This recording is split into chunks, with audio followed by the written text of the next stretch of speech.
Hello viewers, welcome back to the channel natural life update. आज जो हम बात करने वाले हैं वो बात करने वाले हैं कि किस तरीके से मैंने जो प्रॉब्लम फेस की वो आप बिल्कुल ना फेस करें।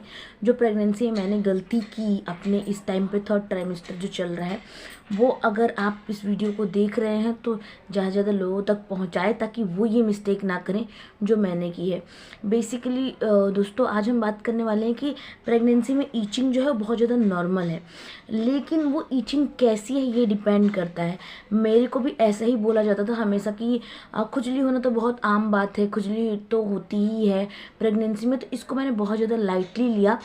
और जो मेरे 20-25 डेज़ जो मेरे बहुत ज़्यादा वर्स गए मेरी प्रेगनेंसी के, वो मैं आपके साथ शेयर करना चाहती हूँ ताकि आप जो है वो इस चीज़ को बहुत ज़्यादा लाइटली ना लें और इसका कितने ज़्यादा कॉन्सिक्वेंसेस बेकार हो सकते हैं वो मैं आपको इस वीडियो में बताने वाली हूँ।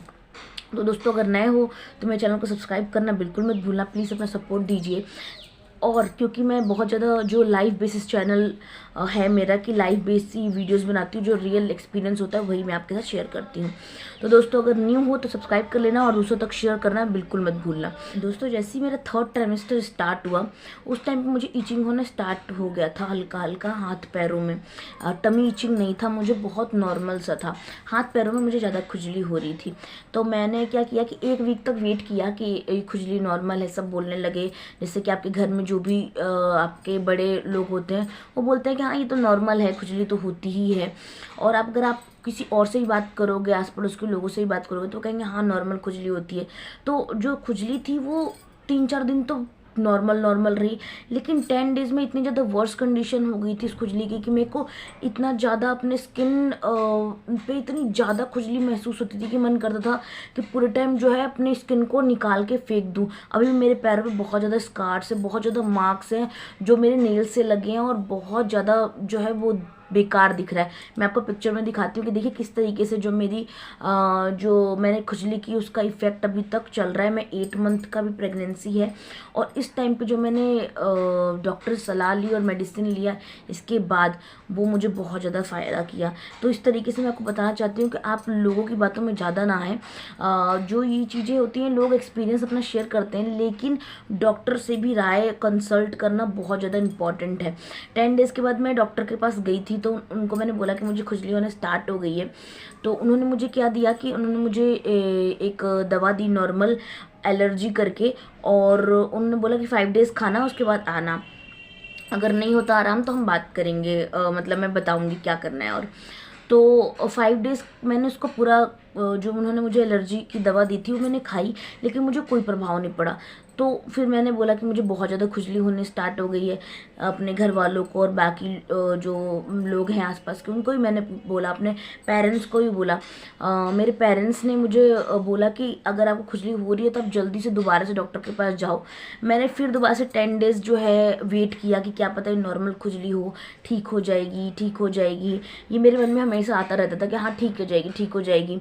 लेकिन जो जैसी 20-25 डेज़ हो गए बिल्कुल बेरेबल नहीं हो पा रहा था कि अब बिल्कुल बर्दाश्त नहीं हो रहा। और मुझे मन में भी आने लगा कि ये नॉर्मल खुजली नहीं हो सकती, इतनी ज़्यादा वर्स नॉर्मल खुजली कभी नहीं हो सकती कि आप रात रात भर नहीं सो रहे हो, बिल्कुल आपको जो है आपकी स्किन अगर कूल नहीं हो पा रही है।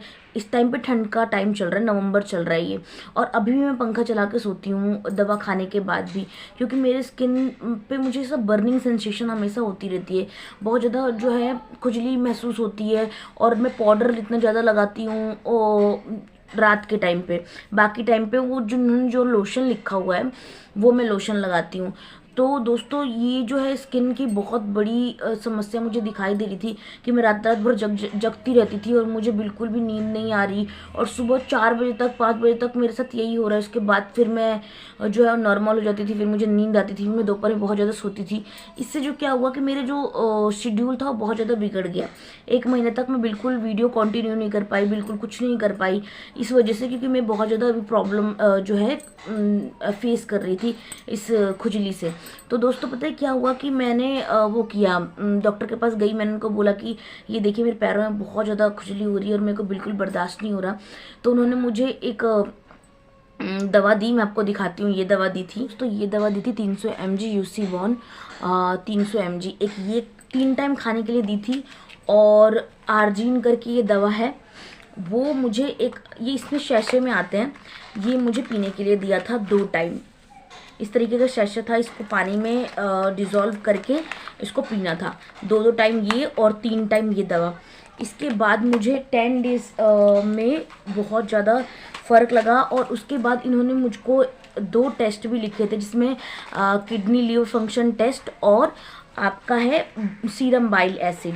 तो जो सीरम बाइल एसिड टेस्ट है उसका रिपोर्ट मैं आपको दिखा रही हूँ दोस्तों, कि ये जो रिपोर्ट है, जैसे ही मैंने टेस्ट कराया अपना, किडनी फंक्शन में भी प्रॉब्लम आई मेरी, लीवर में भी प्रॉब्लम आई, और उसके बाद जो सीरम बाइल एसिड है जो 3 से 10 के बीच में होना चाहिए दोस्तों, वो मेरा 47 पहुंच चुका था। और डॉक्टर ने जैसे मैंने उनको दिखाया कि मेरी रिपोर्ट्स ये आई हैं, उन्होंने मुझसे बोला कि आपका जो ये सीरम बाइल एसिड कंट्रोल करना बहुत ज़्यादा ज़रूरी है, नहीं तो ये जो एसिड ऐसी कंटेन होता रहेगा आपके लीवर में और बाहर पास नहीं होगा, और ये बच्चा जो है वो सक कर लेगा और उसकी जो लाइफ पे बहुत ज़्यादा रिस्क होगा आपकी बच्चे की।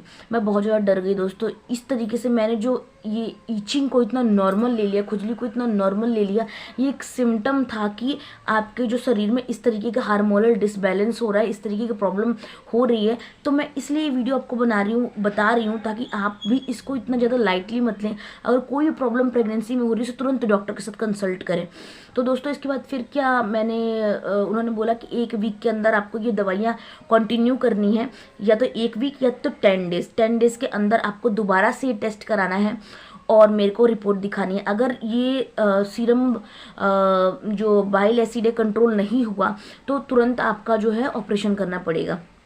अभी मैं 7 मंथ में ही पहुंची थी और उस टाइम पे जो बच्चा है वो अभी बहुत ज़्यादा वीक होता है, और उसको अगर आपने मेच्योरिटी लेवल से प्री मेच्योर पहले ही निकाल दे तो वैसी सर्वाइवल चांस बहुत ज़्यादा लेस हो जाते हैं। तो इस चीज़ से मैं बहुत ज़्यादा डर गई कि मतलब क्या प्रॉब्लम हो गई। मैंने बहुत ज़्यादा जो है इस चीज़ पे सर्च किया, यूट्यूब से देखा, जो नेट से देखा किस तरीके खान पान रहना चाहिए, अगर सीरम बाइल एसिड आपका बढ़ रहा है क्या चीज़ नहीं खानी चाहिए। तो दोस्तों जो मिर्च मसाले वाली चीज़ें, अगर आपको भी इचिंग हो रही है और आप डॉक्टर के पास अभी सोच रहे हो कि जाऊँ ना जाऊँ, तो प्लीज़ डॉक्टर के पास ज़रूर जाओ और जल्दी से जल्दी इस चीज़ उनको जो है अवेयर करो, ताकि वो आपको टेस्ट लिख सकें और बता सकें कि आपको ये प्रॉब्लम हो रही है, इसकी वजह से ईचिंग जो है एक सिम्टम है।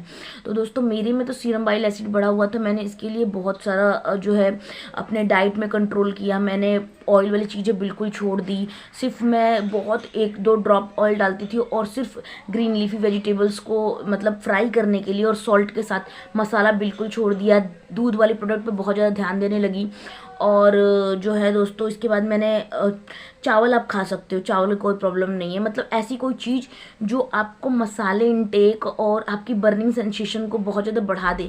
जैसे ही आप कुछ बर्निंग वाली चीज़ खाओगे, मसाले वाली चीज़ खाओगे, आपका जो थ्रोट एरिया है, जो आपका गले का है, वो बहुत ज़्यादा बर्निंग सेंसेशन देगा, आपको बिल्कुल अच्छा नहीं लगेगा, आपको पूरे टाइम खाने का मन नहीं करेगा। तो ये जो है आपके बच्चे के हेल्थ पे भी बहुत ज़्यादा नेगेटिव इफेक्ट डालेगा कि आपका बच्चा जो है अच्छे से ग्रो नहीं हो पाएगा।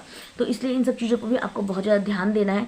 तो इस तरीके से मैंने जब दोबारा टेस्ट कराया तो मेरा जो रिपोर्ट है वो 10 डेज़ के अंदर ही सीरम बाइल एसिड जो है वो उनकी मेडिसिन की वजह से और मेरी डाइट की वजह से बहुत ज़्यादा कंट्रोल में आ गया। मतलब जो 9.5 पे होना चाहिए था वो 10 तक आ गया था, 47 से 10 तक पहुंच गया 10 डेज़ में ही। उसके बाद मैंने इसको पूरा कंटिन्यू किया, अभी भी मेरी दवाइयाँ चल रही हैं। दोस्तों इस तरीके से आप जो है वो बिल्कुल भी ईचिंग को या और भी कोई प्रॉब्लम है अगर आपको, तो बिल्कुल लोग क्या कह रहे हैं, क्या ये होना चाहिए, ये नॉर्मल है, ऐसा है वैसा है, ये सब चीज़ें बहुत बेसिक है, ये सब चीज़ें मैंने भी फेस की हैं। तो बिल्कुल आप इन सब चक्करों में ना फंसे और डॉक्टर के पास तुरंत जाएँ, कंसल्ट करें, उनको अपनी प्रॉब्लम बताएं, ताकि वो बहुत ज़्यादा आपसे ज़्यादा जानते हैं और हर चीज़ ये सब चीज़ें देखते रहते हैं, तो उनके लिए नॉर्मल है। और दोस्तों मेरी जो पुरानी वीडियो जिसमें मैंने बताया कि लैब टेस्ट किस तरीके से कराएं, बिल्कुल ही आप डॉक्टर ने लिख दिया तो बिल्कुल उन्हीं के हॉस्पिटल से लैब टेस्ट और इस तरीके की चीज़ों पे भी आपको ध्यान देना है कि आपको किस तरीके से सही गाइडेंस में और सही तरीके से अपने जो इलाज कराना है, ताकि आप जो है मूर्ख ना बने और बेवकूफ़ी वाले स्टेप्स बिल्कुल मत लें। और डॉक्टर पे बिलीव रखें। अगर नहीं आपको सही लग रहा तो प्लीज़ डॉक्टर को चेंज भी कर सकते हैं। आप पहले ही देख लीजिए 1 to 2 3 4 मंथ्स में आप डॉक्टर को चेंज भी कर सकते हैं, ताकि जो आपको सही सजेशन दे, सही गाइडेंस दे। और मैं तो ये कहूँगी कि जो आपका बेस्ट आसपास का होगा, वो चाहे प्राइवेट हो, गवर्नमेंट हो, कुछ भी हो, आपको एक बार कंसल्ट उनसे ज़रूर करना चाहिए, ताकि आपको पता चलता रहे कि ये भी आप जो है, जो आपके डॉक्टर देख रही है वो सही देख रही है और सही तरीके से आपकी प्रेगनेंसी जो है मूव कर रही है। तो इस तरीके से ही मैंने पूरी ये अभी तक जो है फेस किया, तो मैं आपको बताना चाहती हूँ ताकि आप दूसरे लोगों को भी शेयर करें और बिल्कुल भी इस तरीके की प्रॉब्लम्स जो हैं उसको नज़रअंदाज ना करें। कीप वॉचिंग, इस तरीके से मुझे सपोर्ट करते रहिए। Thank you.